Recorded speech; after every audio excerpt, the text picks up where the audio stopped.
Welcome to America's Cannabis Conversation, where you can hear experts from all facets of the cannabis business as to what's happening in this exploding industry. Keep yourself informed. Join the conversation. Hello and welcome to America's Cannabis Conversation Quick News. This is Dan Perkins. In anticipation of the Congress taking up legislation next week for the MORES Act for the reclassification of cannabis, we invited three new guests on the program today to talk about their perspective on the MORES Act and what it would mean if it was passed. Unfortunately, the Congress late this week decided that they were going to postpone the vote until after the presidential election. Content on this show is valuable for whenever the MORES Act would come up for possible vote in the Congress after the election. And now, quick news.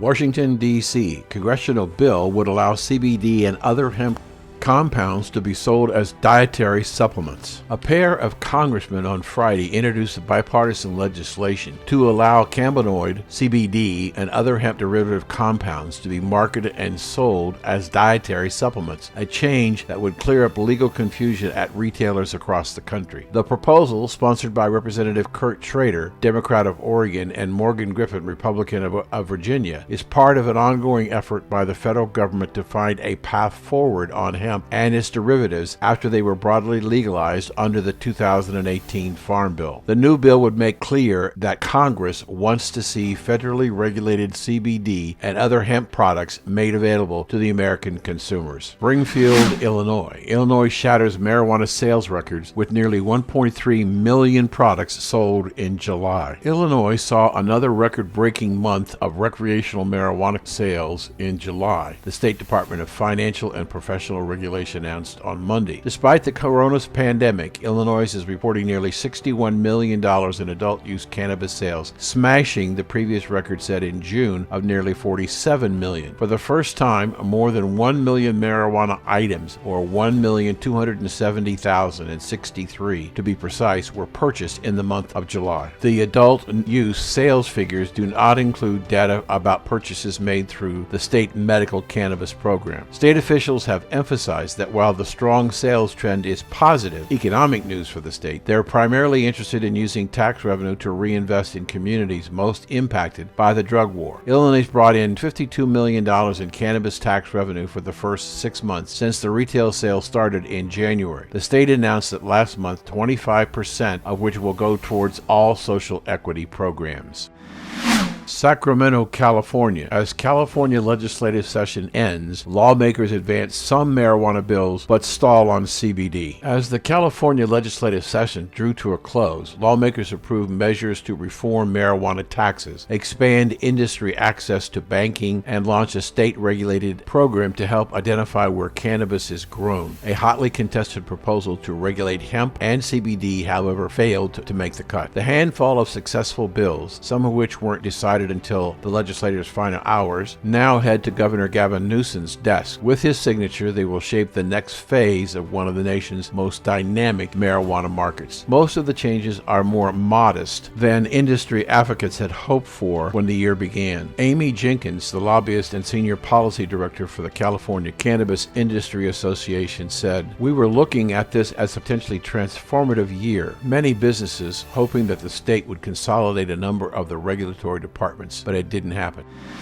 Our final story comes from Washington, D.C. Federal workplace drug testing proposal could, in fact, discriminate against people of color. A newly proposed federal rule would expand workplace drug testing programs by allowing certain employees to collect and analyze samples of workers' hair, a move critics say would lead to disproportionate job-related punishments for people of color. Federal agencies can already test workers' urine and saliva, which provide evidence of more recent drug use. But hair testing potentially offers several benefits when compared to urine, including directly observed collections, ease of transportation and storage, increased specimen stability, and a longer window of drug detection. The Substance Abuse and Mental Health Services Administration argued in a notice of proposing the rulemaking published in the Federal Registry on Thursday. If adopted, the change would affect thousands of government employees as well as private workers in certain federally regulated industries, such as those in in the work of transportation or nuclear power plants. This has been your American Cannabis Conversation Quick News. I'm Dan Perkins. And remember, the interviews you're going to hear today were based on the fact that we expected a vote on the MORES Act in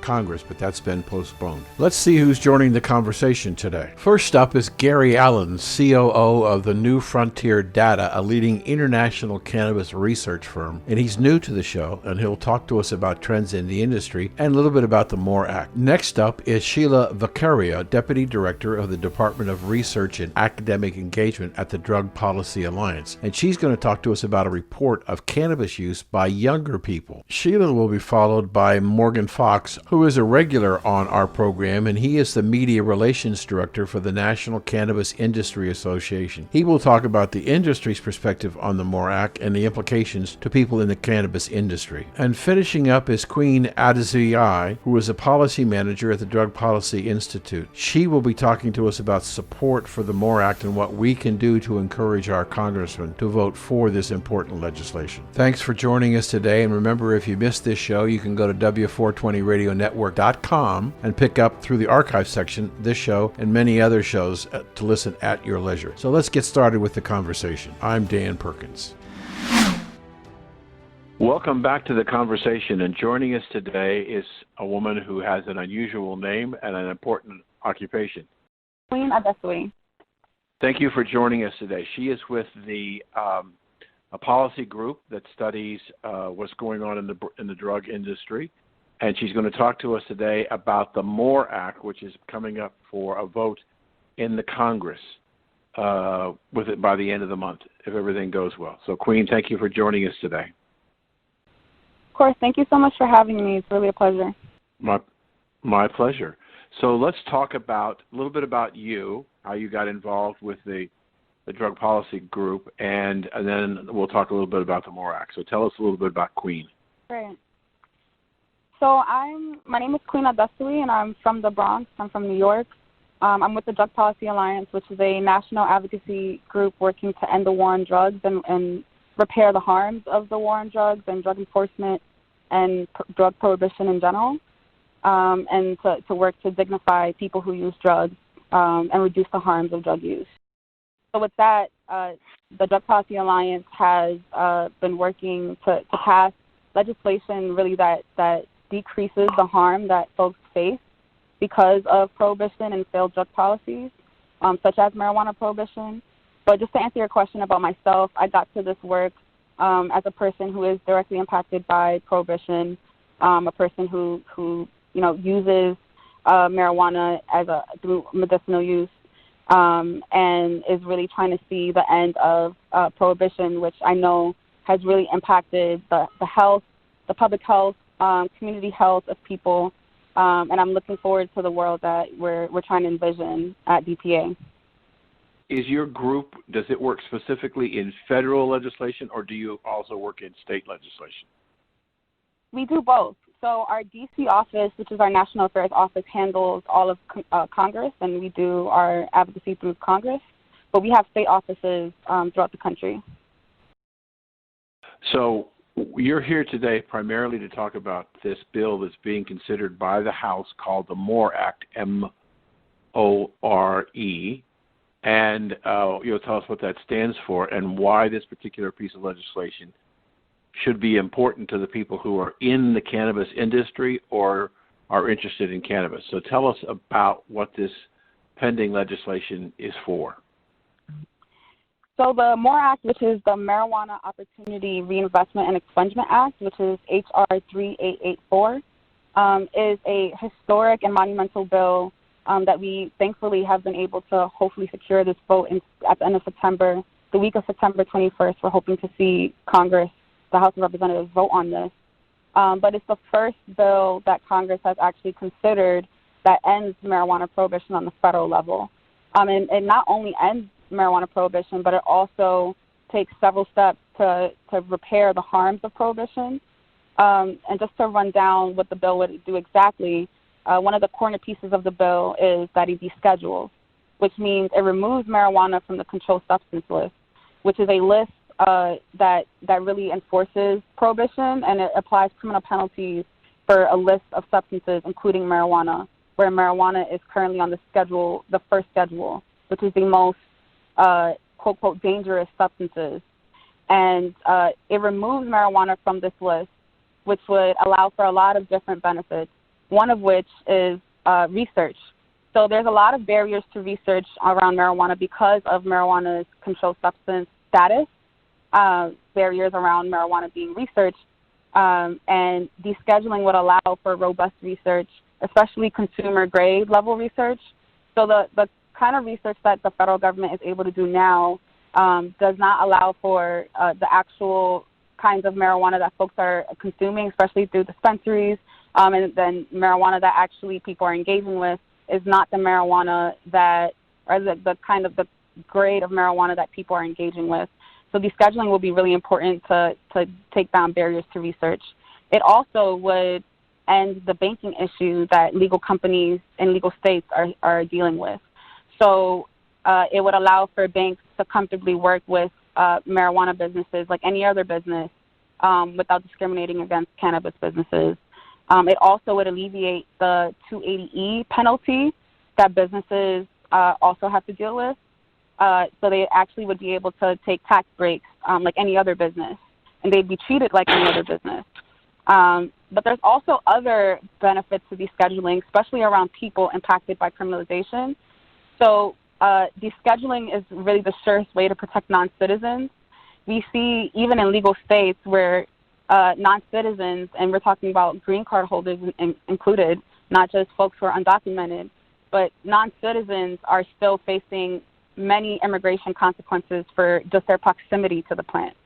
So descheduling would get rid of the discrepancy between the federal and state level to allow for non-citizens to, one, participate in the industry as, you know, they should and should be able to, and the criminal penalties and the immigration-related penalties that they face in the legal industry or just as a marijuana user, whether medical or not. Additionally, descheduling would protect people who need access to public benefits, food stamps, public housing. It erases the collateral consequence of marijuana being a barrier to accessing those benefits. The Schedule I status of cannabis, marijuana, I don't believe is that simple to unwind.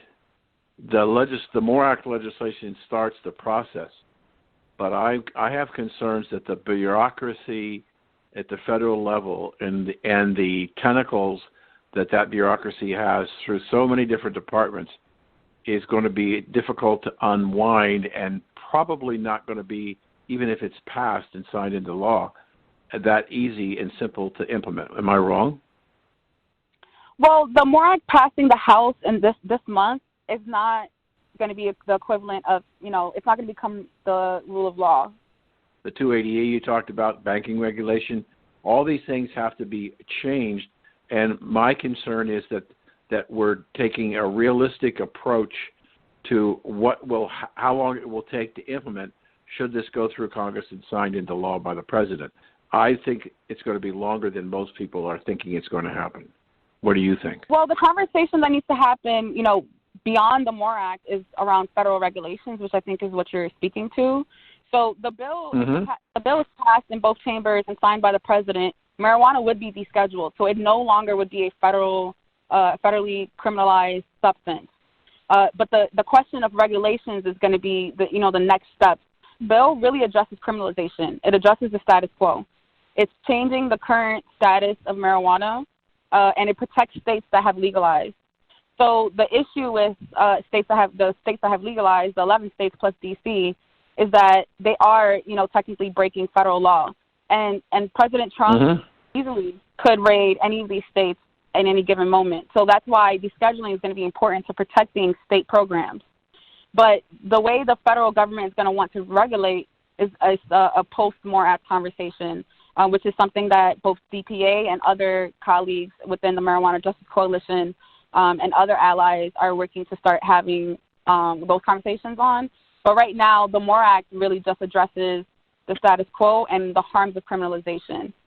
Because marijuana is such a heavily regulated plant as it is in the states, descheduling isn't going to leave marijuana in this, vacuum of it not being regulated. It literally will just allow for the states that have regulated to continue to do so, and then states that continue to criminalize marijuana will continue to criminalize it.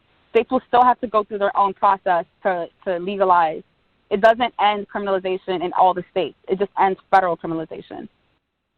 Okay, so if I understand what you're saying there, Queen, you're saying is that the federal government could decriminalize it, but if a state says that it's a criminal offense to have it, own it, use it, sell it in their state, it's a state crime. It may not be a federal crime, but the states could prosecute. Yes, that's why calling the MORE Act a legalization bill technically is inaccurate in the sense that it isn't setting up a regulatory system. It isn't setting up legalization on the federal level in the ways that states have done. The MORE Act and descheduling is a policy that will allow states to do as they please. It's really a states' rights kind of approach where states will have the freedom to listen to their residents and legalize. But again, we're seeing states continually doing this. The sky has not fallen since 2012, since the initial states that have legalized. And it's about time that the federal government get out of, states and residents and American voters get in line with what American voters are doing. Since 2014, 2015, when D.C., for example, legalized marijuana, Congress has continued to block marijuana regulation in D.C. So that's another example of where, the federal government and Congress has continued to block marijuana reform, despite the fact that the majority of the country supports this across the aisle. I think you made a very important distinction that a lot of people in the industry are not making. I believe there are a lot of people in the industry who think that if the MORE Act were to pass, that marijuana would be not illegal anywhere. And what you're saying, it's only dealing with the federal level. The states still have their own rights to make their own laws on a state basis. And I think I appreciate you making that distinction because a lot of people are not making that distinction. So, unfortunately, we're out of time for this segment. So, people would like to know how they can get in touch with you and your organization. Can you help us how we can follow this vote and get more information about your organization? So please visit Drug Policy Alliance at drugpolicy.org. And drugpolicy.org is our Twitter handle, and you can find lots of information on both our website and our Twitter and other social media on how to reach your members of Congress. Right now is really important. This is such a historic vote, and this is the first time, since marijuana was criminalized, that we have the opportunity to roll back such devastating policies that have impacted families. People have lost their children to this issue. People have been deported because of marijuana. So please reach out to your members of Congress and urge them to vote yes on the MORE Act.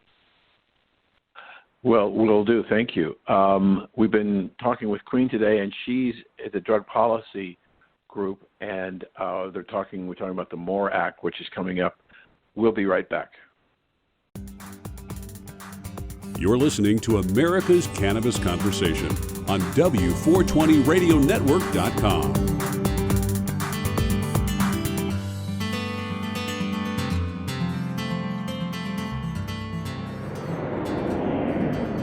Your new cannabis electronic checking account can offer you PIN-secure credit and debit cards for your clients. We can place a cashless ATM at your checkout counter, which reduces the amount of cash on hand. Did you know that we can help you bring legacy cash into your new cannabis electronic checking account? No more paying with cash. Making payments with your electronic check is safe and secure. So if you find yourself up at night worrying about somebody breaking in and stealing your cash, consider a cannabis electronic checking account. To find out if a cannabis electronic checking account is right for you, call 888-420-8884 and ask for Dan Perkins. That's 888-420-8844. W420RadioNetwork.com. Welcome back to the conversation. And this week's show is kind of special. We're going to be talking to experts about the MORE Act, which is the House of Representatives is going to be considering the following week. Joining us today is one of our regulars, Morgan Fox from the National Cannabis Industry Association. Good morning, Morgan. Good morning, Deb. So let's get into it. Tell us about the MORE Act and why it's significant and what's going to happen this coming week. Well, the MORE Act is a bill that was introduced by Representative Jerry Nadler, who's the chairman of the House Judiciary Committee, and Kamala Harris in the Senate. And what it would do essentially is remove cannabis from the Schedule of Controlled Substances, as well as it would create a pathway for expungement for anybody that has been charged with a federal cannabis crime or conviction, and would create funds for reinvestment in the communities that have been most harmed by the war on drugs, and create programs that would make it easier for disenfranchised communities to get involved in the cannabis industry. That's just a broad overview, but this is really significant because if it comes out for a vote next week as planned, it is very likely that it will pass. There are currently, I believe, 108 co-sponsors, and that would be the first time that a legalization bill has either come to the floor for a vote or passed. In terms of how that plays out, it's very unlikely that Senator McConnell will actually bring this to a vote in the Senate this term. So really what we're looking at is a definitive, strong statement by the People's House that cannabis prohibition has come to an end or needs to come to an end, and set us up for to be in a really good position when we start looking at potential legislation for the next congressional session. Morgan, thank you for that. There are some people who are concerned that since the Democratic, and you and I spoke about this a couple of weeks ago, the Democratic National Convention did not adopt a plank, in fact turned it down almost 2-1 for decriminalization of marijuana, that there are people who may be sponsors of the bill, may not necessarily in the November election up for re-election necessarily vote for it. Any thoughts on that? The fact that this bill is getting called now, and that we've seen, at least a couple dozen additional co-sponsors just in the past couple of months, shows that Congress is way ahead of where the DNC as an organization is. And as we discussed a couple of weeks ago, I really think that the DNC platform position was really just designed to be in complete lockstep with former Vice President Biden's position, which has evolved significantly over the last year or so, but still has a long way to go towards what we would consider to be ideal cannabis policy. But the executive branch doesn't make the laws, and the DNC doesn't make the laws. Congress does, and Congress is moving forward. So there have been some discussion about the passage of the bill that there seems to be a lot of misconception, from what I've been able to understand, with people in the industry, just exactly what this bill will do. Some people have said that this is a procedural vote in that they want to communicate to the Senate and to the President that they want to deschedule. But the actual processes and adjustments that have to be made is quite complicated and not addressed in this bill. Well, there are some things that are not addressed in the bill. A specific regulatory framework is not established by this bill, and that's something that would have to be either added in when the Senate considers it, or when it comes up for conference after it happens to be approved by the Senate if they do a different version, or by separate legislation either during or after consideration of the MORE Act. It also, I think that there's a lot of misconception that the MORE Act would make cannabis legal everywhere, and that's not the case because state law still applies. But what it would do would stop discouraging states from regulating cannabis for adults or instituting medical programs.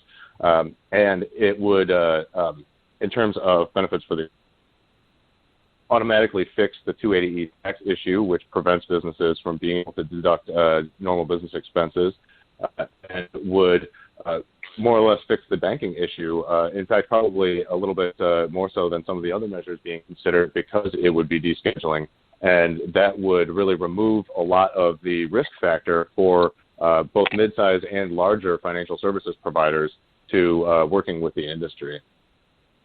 Yeah.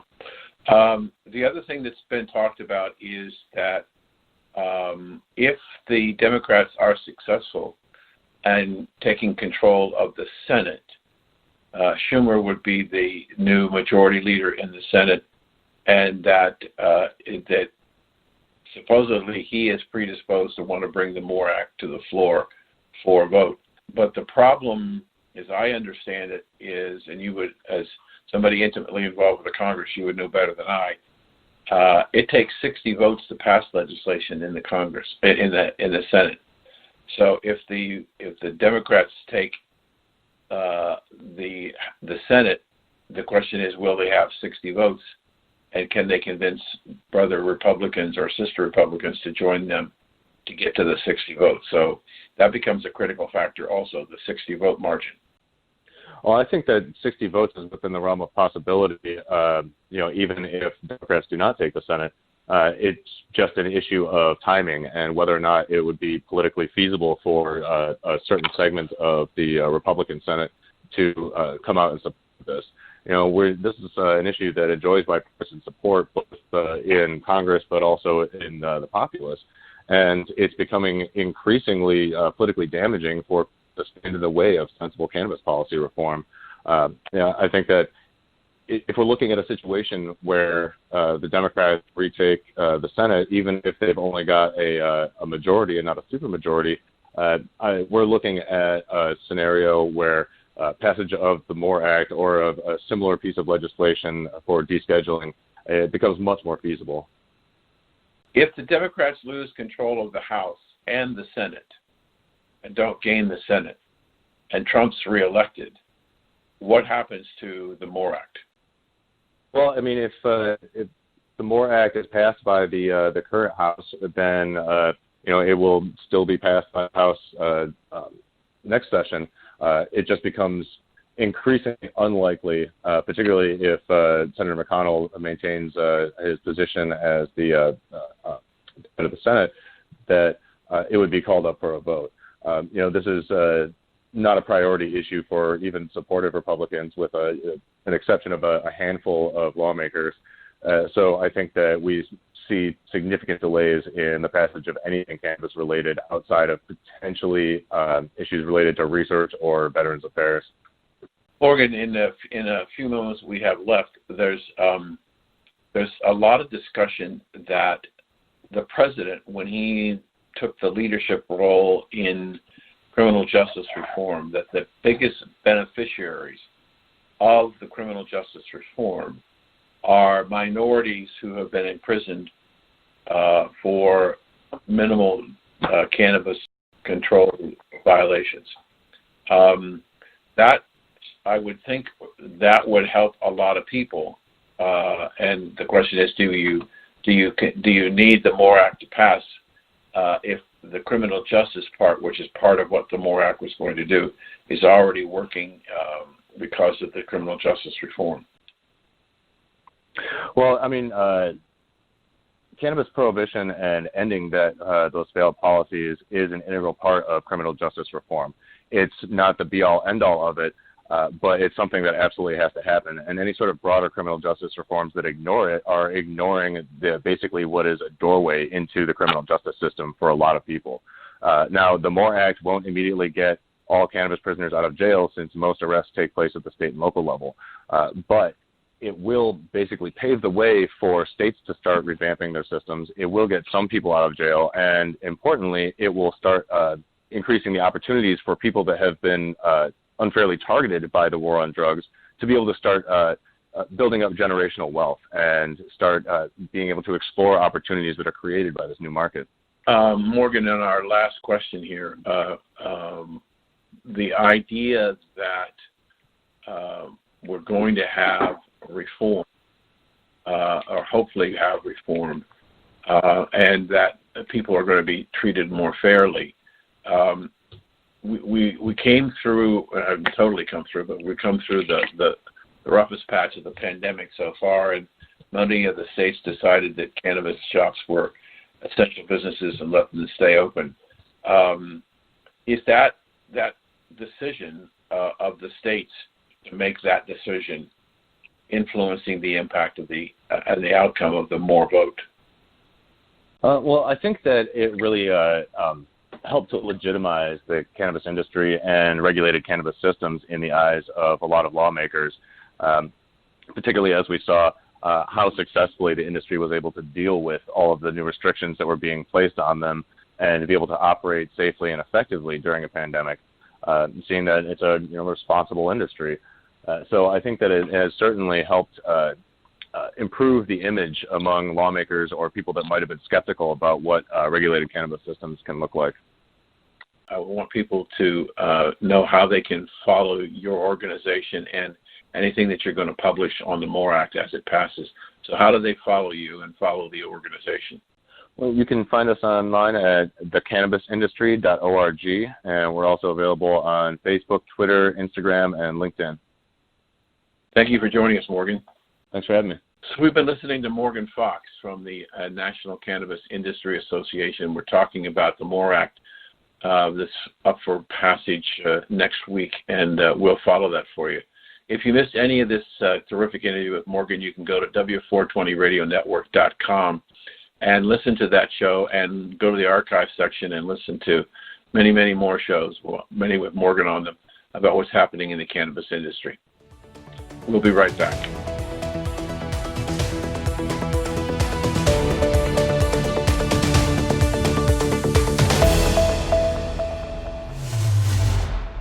Introducing the new Cannabis Electronic Checking Account. Did you know that in 2019, almost 1 in 5 dispensaries were either robbed or broken into? Your business is cash only, because up to now you didn't have access to a banking account that would allow you to deposit the daily receipts from your business.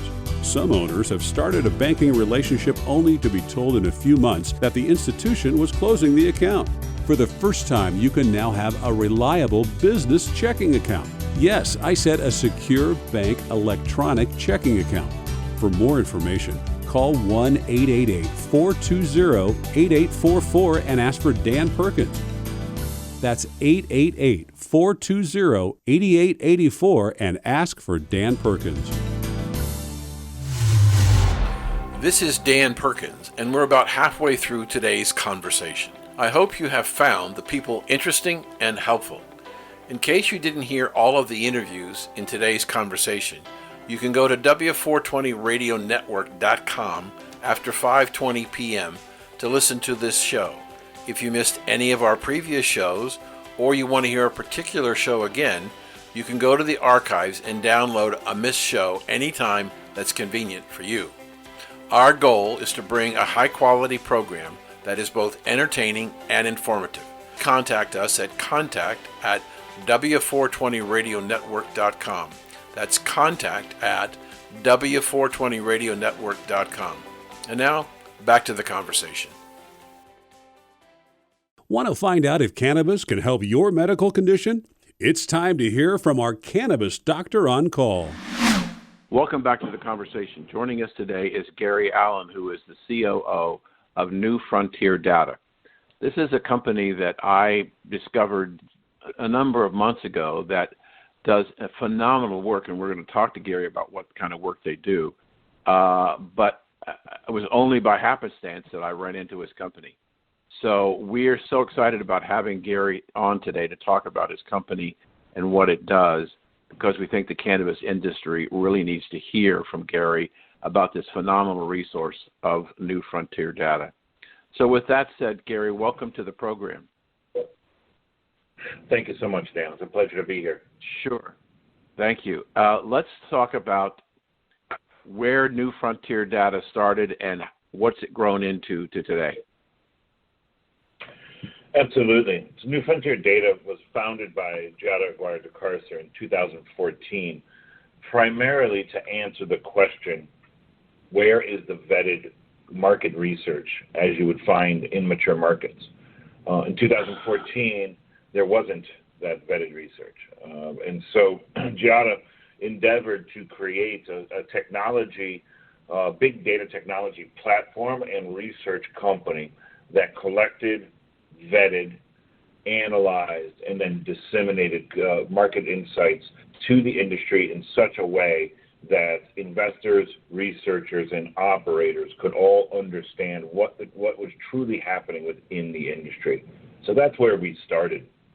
And over the past 6 years, we have grown to not only our original charge, which was to make the information more accessible and more professional, but we've expanded our reach to operate on 3 different continents, be the thought leader and a benchmark voice for Europe, Latin America, Asia, and of course North America. In doing all of that, we have really helped, I believe we've helped not only mature the industry, but grow alongside the industry and help define what are the success metrics of the industry. Everything from, I say a lot of times, power to pesticides. Right? We ingest data and analyze every piece of the supply chain, from the investment all the way to the consumer. And over the last couple of years specifically, we've really taken hold of understanding and invested a lot of money, a lot of time, a lot of people resources in helping identify who the cannabis consumers are, where they are, what is the sentiment of the industry, of the product in the industry, but also how are consumers truly engaging. There was a time in the industry where the belief that simply throwing a pot leaf or CBD acronym on your label was a marketing scheme. And what we've really tried to help the industry understand is that as this industry matures, just like the mature markets in the world, we're going to have to understand the supply chain. We're going to have to understand what consumers are interested in. We're going to have to build brand advocates. We're going to have to interact with the consumer market and the supply chain in a digital, seamless manner in order for the market to truly grow. We have a long-standing relationship.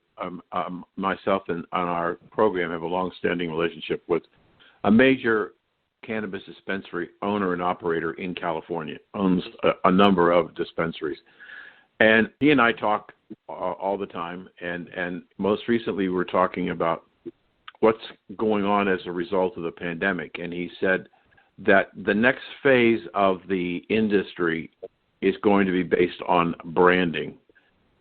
We've had so many cowboys who, as you said, stick a leaf on it or put CBD and they sold it.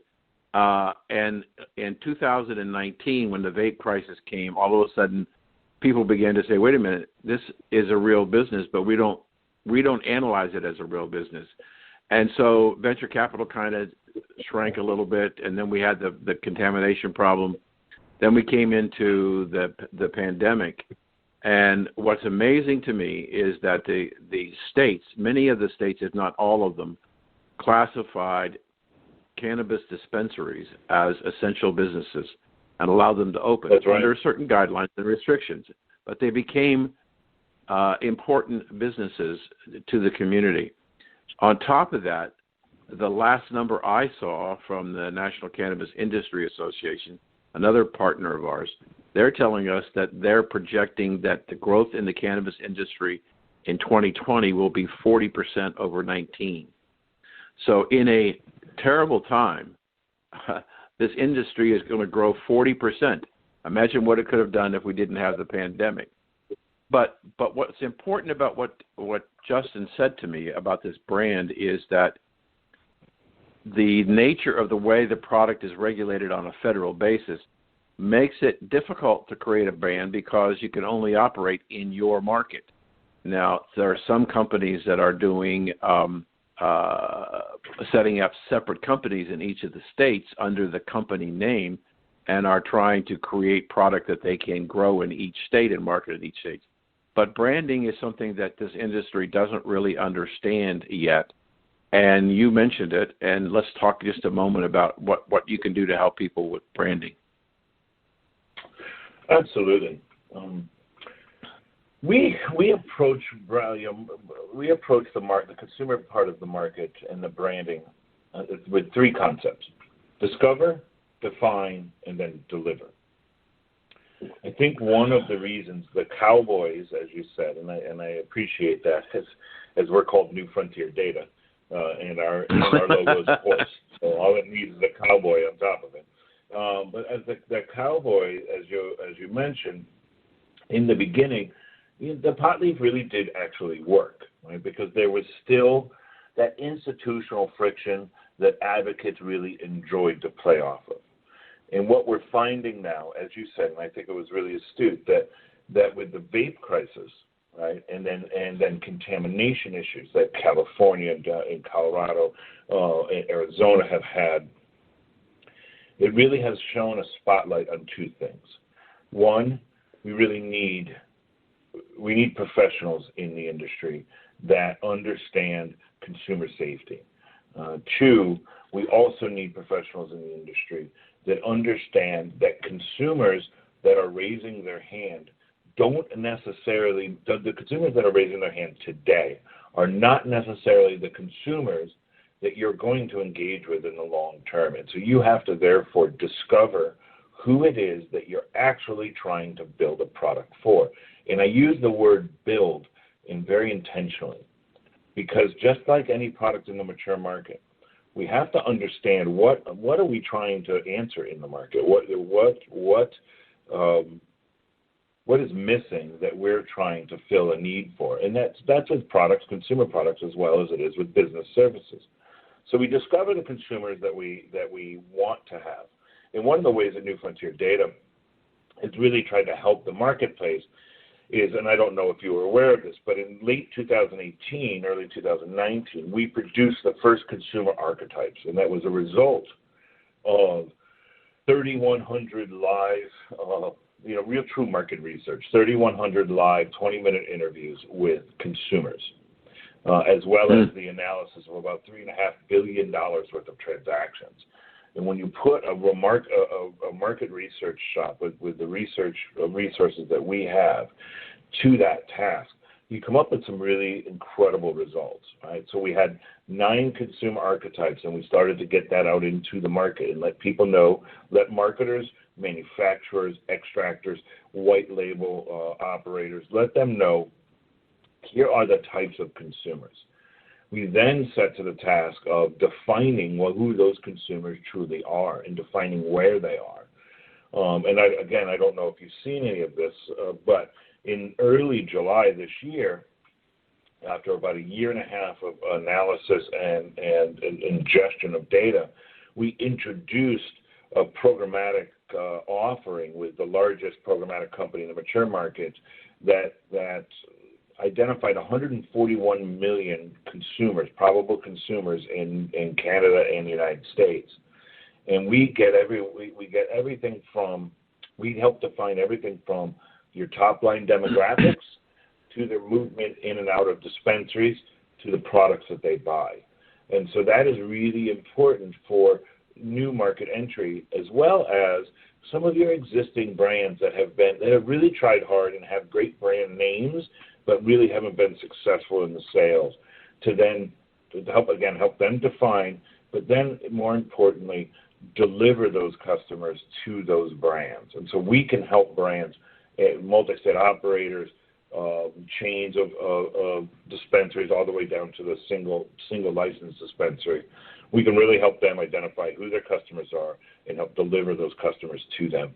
And then give them, because we are at our heart of market research and a technology company, we then give them the opportunity to get true predictability in their inventory buying and their growing, what they're going to grow next season. And we can give them true business insights as to how their individual businesses are operating and efficient. I just want to make sure I heard correctly what you said there, Gary. That you work the whole continuum of people from big operators, multi-style operators, down to individual dispensaries. People can come to you for help? Absolutely, we really do. We have we have a number of individual dispensaries now that we are helping with anything from predictability in their inventory to inventory efficiency and operational efficiency. So there's plenty of instances where we have allowed dispensaries to just give us their data, and we give them back.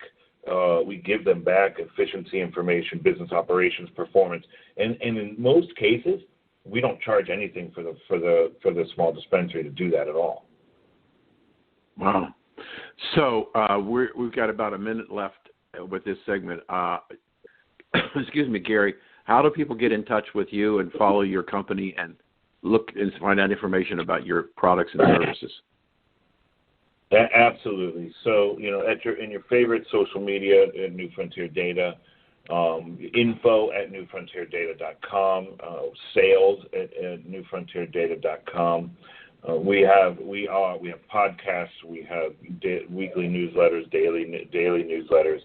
We're pretty accessible, and we really our customer service and our customer facing team members are really engaged in the market and really enjoy talking to the market. So we've been speaking with Gary Allen, the COO of New Frontier Data, an exciting company in the cannabis space. Thank you for joining us, Gary. This is Dan Perkins. We'll be right back.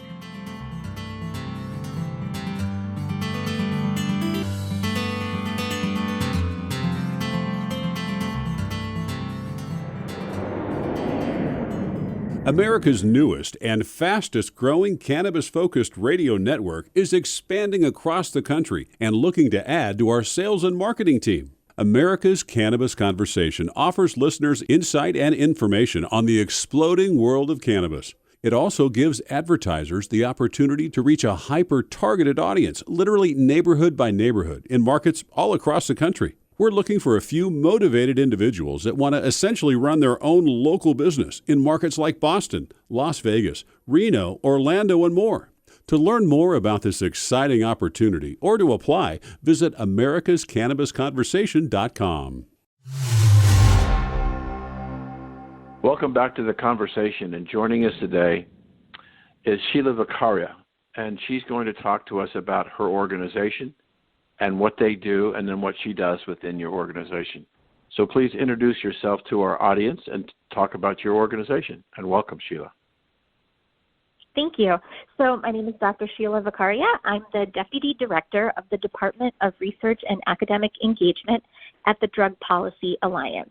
The Drug Policy Alliance is the national drug policy reform advocacy organization advocating to end the war on drugs and to promote policies grounded in science, compassion, public health, and human rights. We do a lot of work to advocate for marijuana reform specifically. We've got several active campaigns in New York and in New Mexico right now, and also working on Capitol Hill to advocate for federal marijuana descheduling through the MORE Act. And we also advocate for policies for broader criminal justice reform, as well as to expand harm reduction informed policies to respond to the overdose crisis. In the organization, I work in the Department of Research and Academic Engagement, and my department really helps to track ongoing research and trends about drug use that can impact our policy agenda. So I spend a lot of time keeping an eye on research about drug use trends and feed that back into our work, and also disseminate those findings publicly to raise awareness about how our policies impact drug use trends and vice versa. Do you actually financially support any of the research that's going on, or are you simply an observer? We do not fund research. We just track research. Okay. And how do you fund your organization? So our organization is a nonprofit organization that receives foundation funding from various foundations that fund drug policy reform and advocacy. We also receive funding from smaller and larger scale donors, folks like yourself who decide to contribute money to organizations that they care about and do work that they're committed to. Terrific. So let me ask you a question, if I might, about drug policy.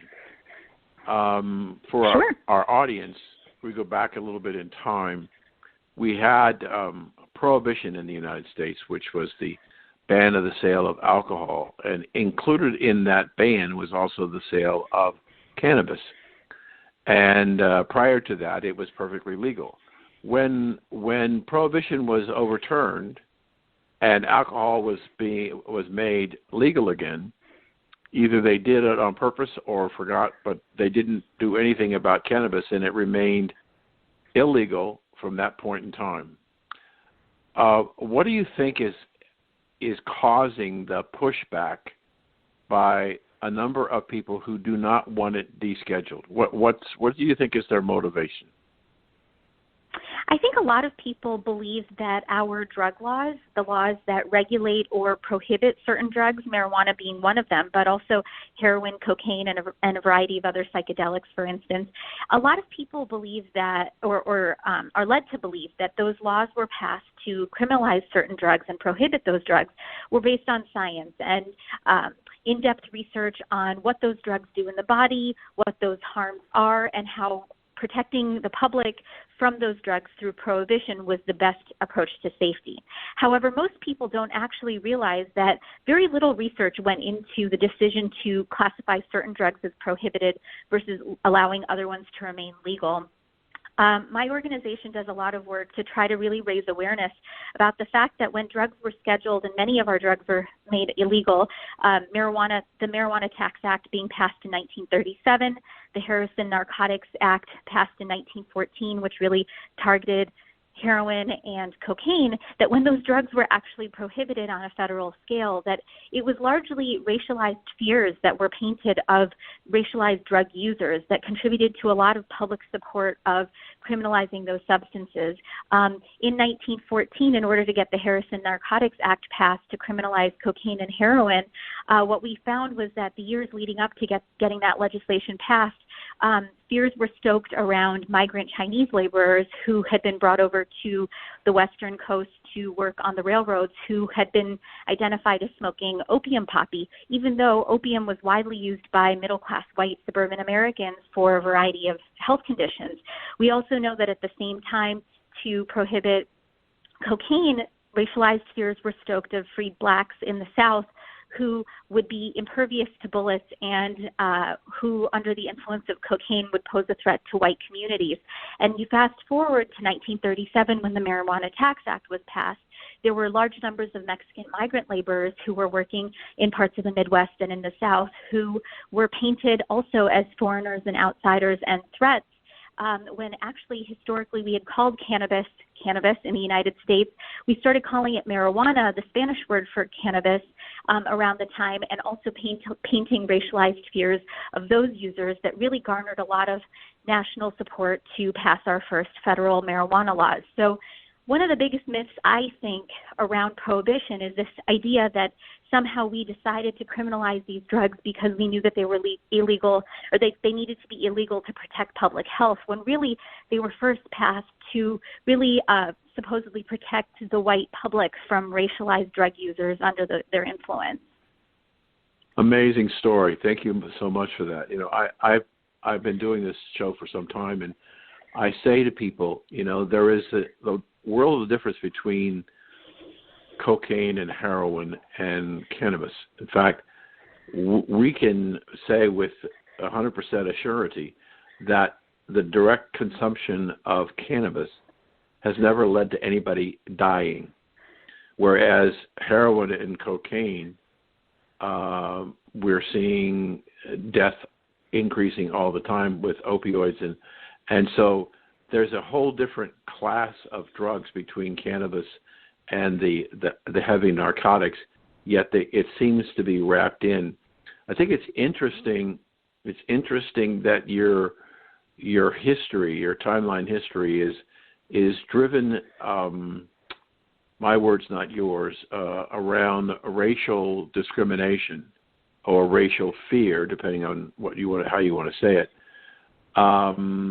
And yet we see that it appears on the surface that a lot of young people and a lot of people in general who have been imprisoned for the use of cannabis over the decades are predominantly more black than they are any other race. Do you think that's carried over because of the way the laws were passed? Well, I mean, I think it's a broader trend also just for policing practices more broadly, right? We know that there's racially disproportionate enforcement for a variety of charges that in which police disproportionately target Black and brown communities. And so, I think part of it is still a relic of the idea of a racialized user, but part of it is also a relic or just an indicator of broader racially disparate policing practices, period. Some people also disproportionately stopped for traffic stops and for a variety of other, so-called crimes, right. Low-level crimes as well. Yeah. Right. I agree.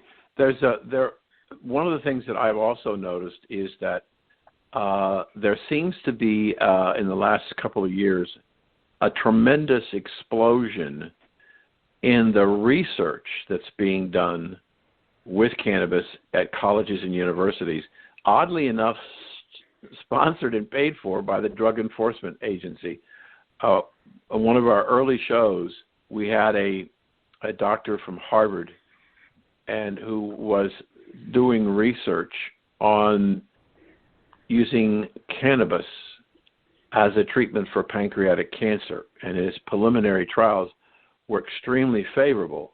And I spoke to the doctor several times, and they were so excited about getting the clinical trial because they believed that cannabis could in fact be one of those things that could help treat or cure one of the most difficult cancers to have, and that's pancreatic cancer, had implications for other forms of cancer. So there's a lot of things that we still don't know about cannabis and its curative powers, but there seems to be a lot of research going on. Is that just my imagination, or is it true? I mean, I think the tides have been shifting in recent years with the increased willingness of federal agencies to fund research on the potential medical and therapeutic uses of marijuana. Again, several decades late in the game, and after they had already scheduled marijuana as a Schedule I drug, which declares on a federal level that it is a substance with no medical use and high abuse liability, right? So even the scheduling process and scheduling marijuana in 1970, I would argue, stalled all of this research, and it's great that we have this moment right now where there's greater public support for funding this research, that greater institutions are willing to do so. But arguably, again, this is a relic of the drug war and drug prohibition in that it actually stalled the ability of people to do research. And now we're having to find workarounds to be able to do that research. And, one of the things that the MORE Act, which is currently hoping to get voted on in just the next couple of weeks in Congress, is to federally deschedule marijuana, because one of the barriers to doing marijuana therapeutic or, medical research is the fact that the Schedule I status limits also the kinds of marijuana products you can use in a trial, and it also limits the kinds of research you can do, and that it also puts undue burdens on institutions that want to do this research to report to the DEA where it's being bought from, where it's being stored, who has access to it, and allowing the DEA to come in periodically to check how you are storing it, check how it's being used. And, you're subject to all these federal restrictions that often deter researchers who want to do this research from doing it, because it takes thousands and thousands of dollars to create the right systems in place at your institution to be able to lock it under key, to keep it secure, to meet all these federal requirements to do the research. And so absolutely, I think there's a tremendous moment right now in this interest and excitement, and I still think there's so much more we can learn, but unfortunately federal barriers often create undue challenges for researchers who want to do this research. Tell people how they can get a hold of you and look at your research so they can get themselves educated. Well, I would say first and foremost to follow Drug Policy Alliance. Our email address, or our website rather, is drugpolicy.org, and you can follow us on Facebook, you can follow us on Twitter, on LinkedIn, on Instagram to learn more about our work and to support our campaigns and to advance drug policy reform. Thank you for joining us today. Thank you.